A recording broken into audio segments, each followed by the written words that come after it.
आज हम शुरू करने जा रहे हैं सामान्य अध्ययन इकोनॉमी इकोनॉमी पीवाईक्यू। जितने भी पीवाईक्यू आए हैं आईएएस और पीसीएस में वो सारे हम इसमें देखेंगे। और आपको पता ही है ये पॉइंटर फॉर्म में होगा।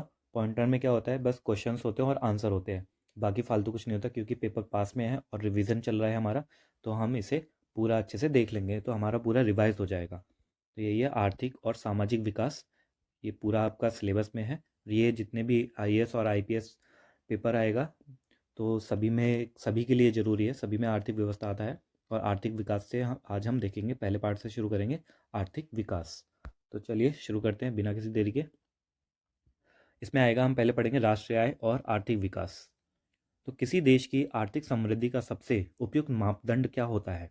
तो अर्थात अगर आपको आर्थिक समृद्धि देखनी है किसी देश की, तो सबसे ज़्यादा उपयुक्त जो मापदंड है वो क्या होगा? प्रति व्यक्ति वास्तविक आय को देख लो। ठीक है, प्रति व्यक्ति यानी एक आदमी कितना कमाता है उसकी वास्तविक आय को देख लो, तो आपके वहाँ की आर्थिक समृद्धि का पता चल जाएगा, उसके देश की आर्थिक समृद्धि का पता चल जाएगा। फिर है, किसी देश में जीवन स्तर प्रतिबिंबित होता है। तो जीवन स्तर होता है और प्रतिबिंबित होता है प्रति व्यक्ति आय से, क्योंकि उसका जीवन स्तर व्यक्ति का उतना ही वैसा ही होगा जैसे उसकी आय होगी। अगर ज़्यादा आय होगी तो उसका जीवन स्तर बहुत ऊंचा होगा, कम आय होगी तो जीवन स्तर नीचा होगा।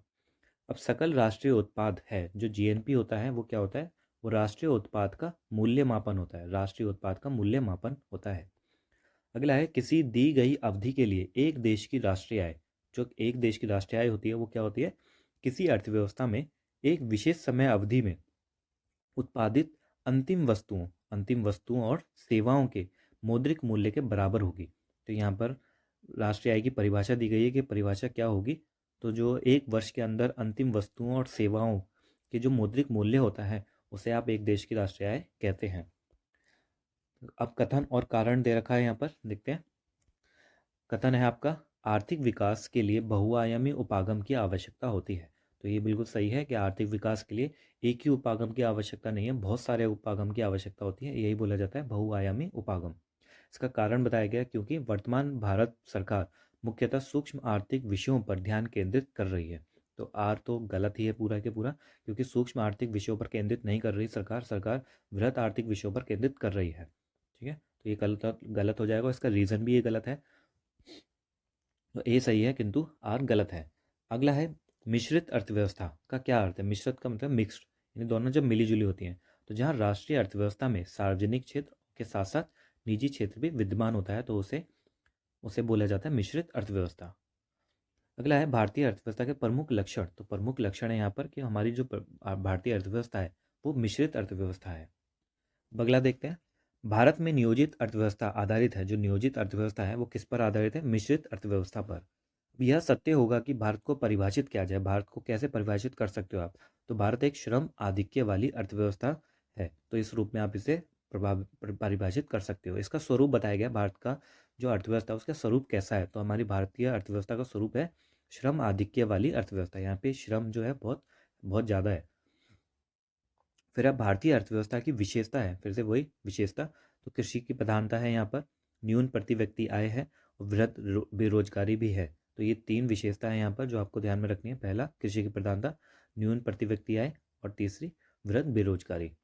देश की वृद्धि में अनार्थिक तत्व होते हैं जो अर्थव्यवस्था से संबंधित नहीं है। तो उसमें होता है सामाजिक घटक, धार्मिक घटक, राजनीतिक घटक, अंतर्राष्ट्रीय घटक तथा वैज्ञानिक घटक, सभी शामिल होते हैं। अब देख अगला है, 1951-52 से 2015-16 की अवधि में स्थिर कीमतों पर भारत की प्रति व्यक्ति आय की वृद्धि दर सर्वाधिक रही है। तो ये सर्वाधिक रही थी आपकी 2007 और 8 में। 2007-8 में हमारी जो प्रति व्यक्ति आय की वृद्धि दर थी वो सर्वाधिक थी। अब है, भारतीय अर्थव्यवस्था ने सर्वाधिक समृद्धि दर प्राप्त की है।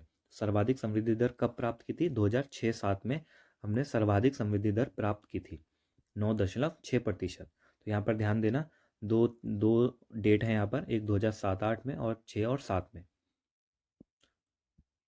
अगला है, 2015-16 में प्रति व्यक्ति आय के आधार पर राज्यों का अवरोही क्रम है। तो 2015-16 का ये पूछा गया है, अभी का आप डाटा देख लेना। पहले था महाराष्ट्र, गुजरात, उत्तर पंजाब और उत्तर प्रदेश। अभी 2015-16 में गुजरात, कर्नाटक, महाराष्ट्र, तमिलनाडु राज्यों का उनके प्रति व्यक्ति निवल राज्य घरेलू उत्पाद के संदर्भ में अवरोही क्रम है। तो सबसे ज़्यादा पहले नंबर पे आएगा महाराष्ट्र, दूसरे पे कर्नाटक, तीसरे पे गुजरात और चौथे पे तमिलनाडु। ये सारी चीज़ें ना अभी इको सर्वे जब आएगा, तो इको सर्वे की जब क्लास होगी मैं उसमें जो मेन डेटा होगा 2023-24 का से मैं इसे कवर करवा दूंगा। तो अभी इसको बस ये ध्यान रखो कि सवाल ऐसे पूछा जाता है, स्टेट की से भी कंपेरिजन की जाती है। अगला प्रश्न है, वर्तमान में भारत के राज्यों में प्रति व्यक्ति आय सबसे कम है। तो ये तो सभी जगह ही है, सबसे कम आपकी बिहार की है। फिर वर्तमान में भारतीय राज्यों में औसत प्रति व्यक्ति आय सर्वाधिक है। तो किसकी सर्वाधिक है? आपकी गोवा की। ठीक है, गोवा की ना औसत प्रति व्यक्ति आय सर्वाधिक है। वर्तमान में कर्नाटक, पश्चिम बंगाल, गुजरात, हरियाणा में से औसत प्रति व्यक्ति आय सर्वाधिक है। तो इसी सब में जो पूछा जा रहा है प्रति व्यक्ति आय किसकी सर्वाधिक है, तो वो होगी हरियाणा की। अगला है कथन और कारण यहाँ दिए गए हैं।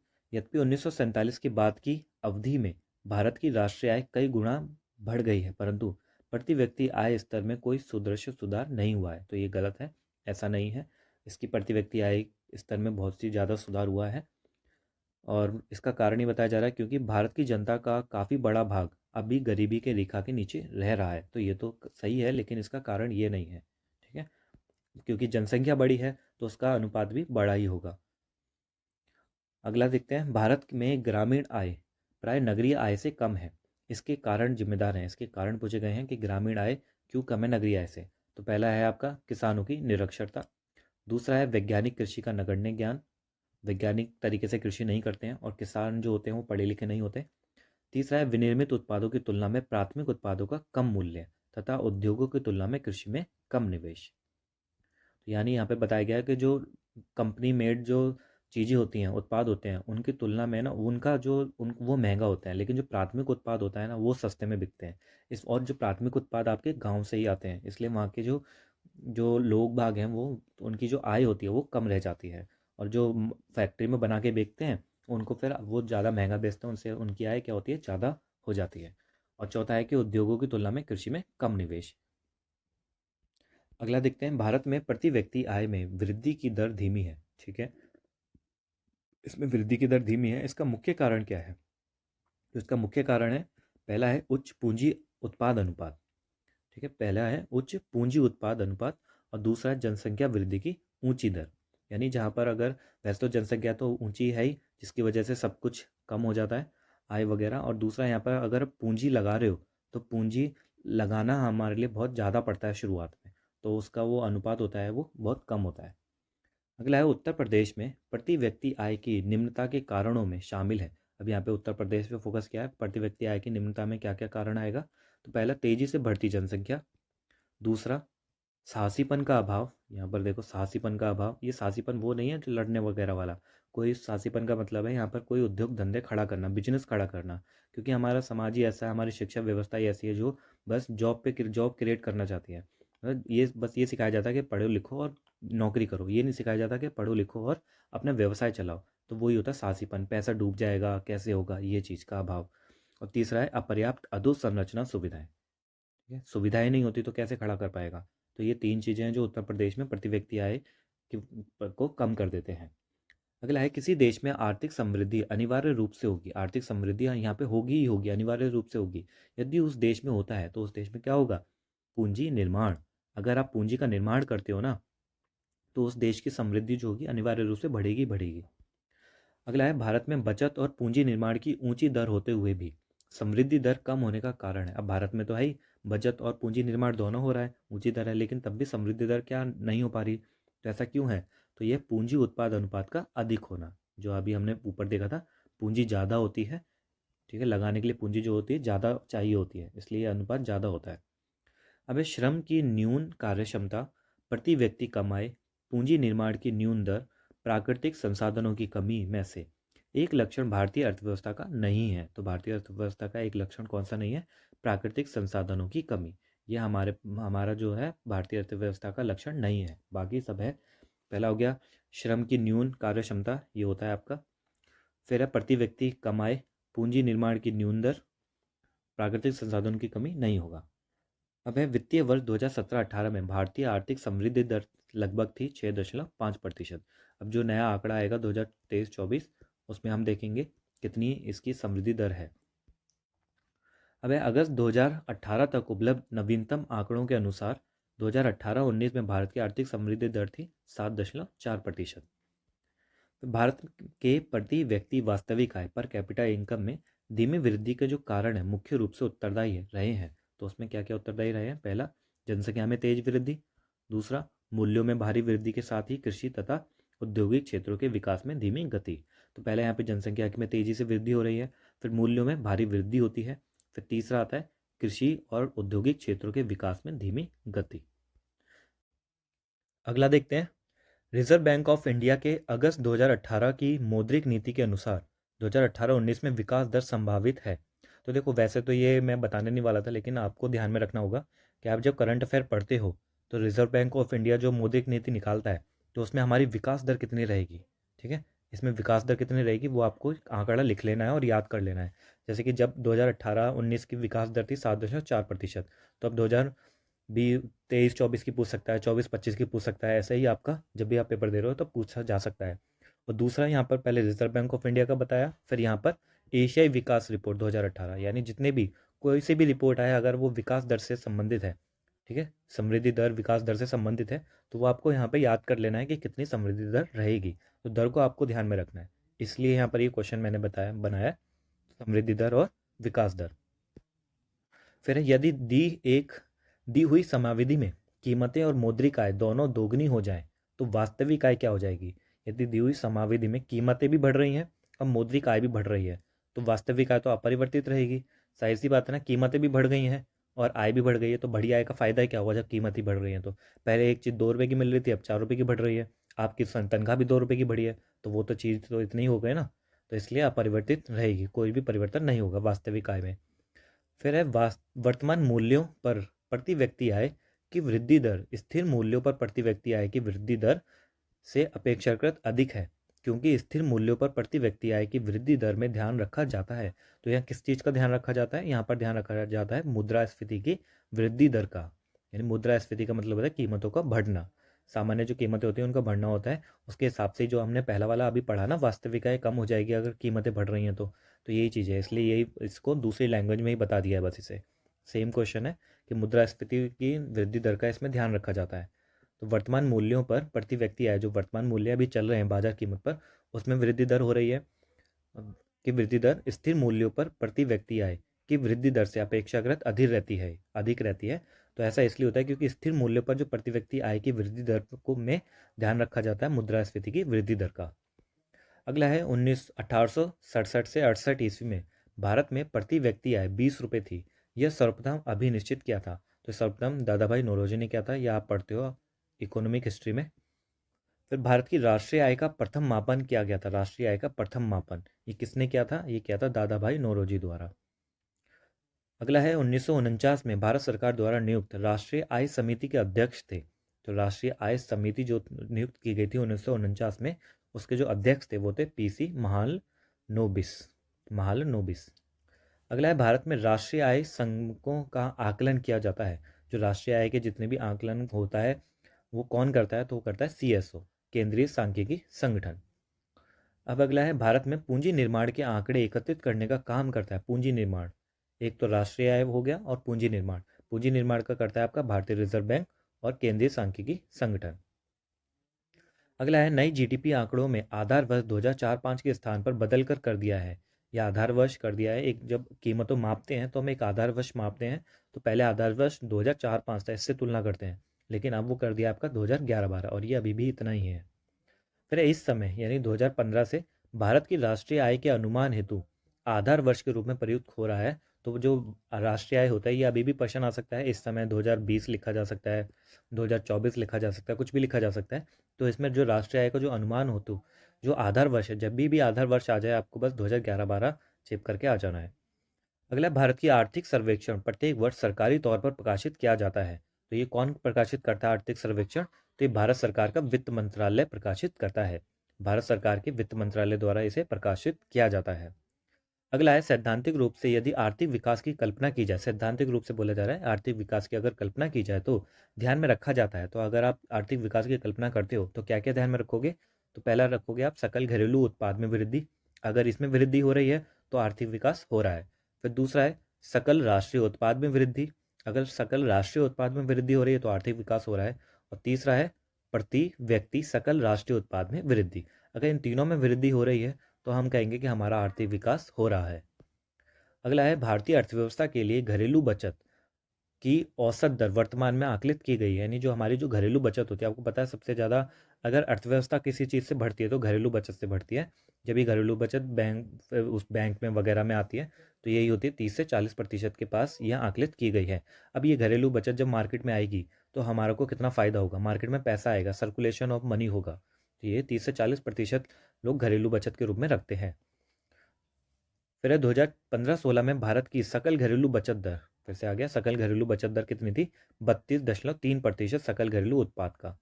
कितनी थी? 32.3%। यहाँ पे 30 से 40% ये मोटा मोटा आंकड़ा है और यहाँ पे पूरा एक फिक्स आंकड़ा बता दिया। ये आप है ना इको सर्वे जब पढ़ते हो तो उसमें आते हैं, तो उसमें जो आंकड़े वगैरह आते हैं वो देख लेने आपको अच्छे से। फिर है भारत में बचत में सर्वाधिक योगदान करता है, तो कौन सा जो बचत होती है उसमें सर्वाधिक योगदान करता है? घरेलू क्षेत्र। फिर भारत में घरेलू बचतों में सर्वाधिक हिस्सा होता है। अब घरेलू बचतों में भी सर्वाधिक हिस्सा किसका होता है? भौतिक परिसंपत्तियों का। अगला देखते हैं, भारत में निम्नलिखित 4 प्रमुख क्षेत्रों से बचत का उदय होता है। 4 प्रमुख क्षेत्रों से जो बचत है वो आती है। भारत में सकल घरेलू बचत में गृहस्थ, निजी निगम क्षेत्र, सार्वजनिक निगम एवं अन्य लोक उपक्रम, और चौथा है सरकार क्षेत्रों के योगदान का अवरोही क्रम है। यानी सरकार जो क्षेत्र है, सरकारी क्षेत्र, उसके पास से जो सबसे ज़्यादा अवरोही क्रम बताना है यहाँ पर। तो सबसे ज़्यादा कहाँ से आता है? गृहस्थ क्षेत्र से। उसके बाद आपका आता है निजी निगम क्षेत्र तथा सार्वजनिक निगम। फिर उसके बाद आता है सरकारी क्षेत्र। ये आपका क्रम है, पहला, दूसरा, तीसरा और चौथा। ये 4 आपके हैं। सबसे ज़्यादा आता है आपका गृहस्थ में, उसके बाद आता है निजी। ये क्रम आप ध्यान रख लेना, गृहस्थ, निजी निगम क्षेत्र, सार्वजनिक निगम या लोक उपक्रम, फिर सरकारी क्षेत्र। अगला है निम्नांकित भारतीय अर्थव्यवस्था के बारे में अमर्त्य सेन के सुझावों से संबंधित निम्नांकित कथन है। तो यहाँ पर जो एक अर्थशास्त्री थे अमर्त्य सेन, जब हम ग्रेजुएशन में थे हमने भी इनके बारे में पढ़ा था, और पोस्ट ग्रेजुएशन में भी। और जब आप आईएएस के लिए प्रिपरेशन करते हो तो तब भी आप है ना, जब अगर पॉवर्टी वगैरह लिख रहे हो सोशल इशू के बारे में, तो आप उनका हमेशा नाम भी डालते हो। इससे क्वेश्चन भी पूछा गया है आईएएस में, ठीक है, मेंस में क्वेश्चन पूछा गया है, इसलिए प्री में भी पूछा जा रहा है। अब इनके निम्नलिखित कथन थे कि इसे जन उन्मुख होना चाहिए। भारतीय अर्थव्यवस्था को क्या होना चाहिए? जन उन्मुख होना चाहिए। दूसरा, सबसे अधिक निर्धन व्यक्ति की आर्थिक सुरक्षा होनी चाहिए। या आप अपने मेंस में भी इन्हें लिख सकते हो सभी को, ठीक है, यानी सबसे अधिक जो निर्धन व्यक्ति है उसकी आर्थिक सुरक्षा करो आप। फिर तीसरा है कि विश्व अर्थव्यवस्था में इनका एकीकरण के साथ राष्ट्रीय बचाव होना चाहिए। तो ये उन्होंने बोला था। अब यह विचार कि भविष्य में भारतीय नियोजन में वस्तुओं से अधिक ध्यान व्यक्तियों पर देना चाहिए व्यक्त किया गया था। ये किसने दिया था? तो जिसमें बोला था वस्तु से अधिक ध्यान किस पे देना है? व्यक्तियों पर। तो ये दिया था अमर्त्य सेन ने। अब हिंदू वृद्धि दर, ये एक टर्म है हिंदू वृद्धि दर, ये संबंधित है राष्ट्रीय आय से। जब आप इकोम नहीं पढ़ते हो 1980 के दशक में, तब ये टर्म आया था। अब है अवस्थिति के साथ, स्फीति के साथ, स्टैगफ्लेशन के साथ तथा अति स्फीति के साथ में से आर्थिक विकास सामान्यतः युग्मित होता है। तो आर्थिक विकास किसके साथ होगा? स्फीति के साथ, ठीक है, अविस्फीति के साथ भी नहीं होगा और स्टैगफ्लेशन के साथ भी नहीं होगा, अति स्फीति के साथ भी नहीं होगा, सिर्फ स्फीति, इसके साथ है ना आर्थिक विकास होगा। अगर होता है तो इसे बोला जाता है कि अच्छा विकास हो रहा है। फिर है जीएनपी, सकल राष्ट्रीय उत्पाद में श्रम की भागीदारी कम होने का कारण है। जीएनपी में जो सकल राष्ट्रीय उत्पाद है उसमें श्रम की भागीदारी कम हो रही है। तो इसका कारण पूछा गया, तो इसका कारण है कीमतों की तुलना में मजदूरी का कम होना। मजदूरी कम मिलती है इसलिए लोग बाग काम नहीं करते। अगला है सुमेलित है यहाँ पर आर्थिक विकास, ये सुमेलित है संरचनात्मक परिवर्तन, आर्थिक वृद्धि सकल घरेलू उत्पाद से संबंधित है, संपोषित विकास पर्यावरण से, जीवन की गुणवत्ता स्वास्थ्य से। यानी अगर आपको आर्थिक विकास करना है तो संरचनात्मक परिवर्तन करिए, आर्थिक वृद्धि करनी है तो सकल घरेलू उत्पाद पर ध्यान दीजिए, संपोषित विकास करना है तो विकास के साथ पर्यावरण पर भी ध्यान दीजिए, जीवन की गुणवत्ता बढ़ानी है तो स्वास्थ्य पर भी ध्यान दीजिए। ये है इसका मतलब। फिर अगला है भारत की अर्थव्यवस्था है, तो हमारी अर्थव्यवस्था विकासशील अर्थव्यवस्था है। भारतीय अर्थव्यवस्था वर्णित की जा सकती है तो एक विकासशील अर्थव्यवस्था के रूप में। हमारी अर्थव्यवस्था कैसी? एक विकासशील अर्थव्यवस्था है। अब है सही कथन यहाँ पर लिखा हुआ है, सकल घरेलू उत्पाद यानी जो जीडीपी है सार्वजनिक क्षेत्र के प्रतिशत अंश में विगत एक दशक में कमी आई है। ठीक है, तो ये सकल घरेलू उत्पाद में सार्वजनिक जो क्षेत्र है उसके प्रतिशत अंश में ना विगत एक दशक में कमी आई, यानी सार्वजनिक क्षेत्र के जो कम है अंश का वो कम हो रहा है। अब है तेल क्षेत्र सार्वजनिक क्षेत्र न्यायिक प्रणाली का तथा शासकीय एवं सार्वजनिक संस्थाओं आदि के सुधारों में से आर्थिक सुधारों के द्वितीय प्रजनन में सरकार द्वारा चिन्हित किए गए सुधारों का भाग नहीं है। तो यहाँ पर किसका भाग नहीं है? न्यायिक प्रणाली में सुधार, यानी तेल क्षेत्र हो गया, तेल क्षेत्र में सुधार, सार्वजनिक क्षेत्र में सुधार, यहाँ पे कॉमन नहीं लगा हुआ है, और न्यायिक प्रणाली का तथा शासकीय एवं सार्वजनिक संस्थाओं इसमें इनमें सुधारों में से आर्थिक सुधार, जब आर्थिक सुधार करते हो तो आर्थिक सुधारों के कौन से हैं? द्वितीय प्रजनन, यानी सेकंड जनरेशन जो सुधार किए जा रहे हैं सरकार के द्वारा, तो उसमें के सुधारों में क्या शामिल नहीं है? तो इसमें जो न्यायिक प्रणाली में सुधार है उसे शामिल नहीं किया गया है। अगला देखते हैं, वर्ष 1991 की नई आर्थिक नीति में अपनाई गई मुख्य रणनीति थी। तो जो नई आर्थिक नीति आई थी 1991 की, उसमें क्या मुख्य रणनीति अपनाई थी? तो अपनाई थी उदारीकरण, निजीकरण और वैश्वीकरण की नीति। भारत में आर्थिक उदारीकरण शुरू हुआ तो ये हुआ था औद्योगिक लाइसेंस नीति में वास्तविक बदलाव के साथ। औद्योगिक लाइसेंस नीति में बदलाव कर दिए गए थे।